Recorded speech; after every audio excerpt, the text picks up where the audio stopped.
Party కోసం కష్టపడ్డ వాళ్ళు, పార్టీని నమ్ముకున్నటువంటి వాళ్ళు, కష్టాల్లో కూడా నిలబడినటువంటి వాళ్ళకి పదవులు ఇస్తూ తెలుగుదేశం పార్టీ అధినేత చంద్రబాబు నాయుడు నిర్ణయం తీసుకున్నారు. తొలి దశ నామినేటెడ్ పోస్టులో మొత్తం 20 రిలీజ్ చేశారు. నామినేటెడ్ పోస్టులు చైర్మన్ల కదా, అందులో 16 తెలుగుదేశం పార్టీ వాళ్ళు, 3 జనసేన, 1 భారతీయ జనతా పార్టీ వాళ్ళు ఉన్నారు.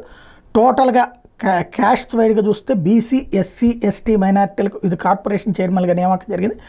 11 మంది టీడీపీ క్లస్టర్ ఇన్ఛార్జీలు, 6 యూనిట్ ఇన్ఛార్జీలకు పదవులు వచ్చినాయి. టీడీపీ క్లస్టర్ ఇన్ఛార్జికి చైర్మన్ పదవి, 20 కార్పొరేషన్లకు చైర్మన్లు, 1 కార్పొరేషన్కి వైస్ చైర్మన్, ఇది కార్పొరేషన్ సభ్యుల్ని ప్రకటించింది.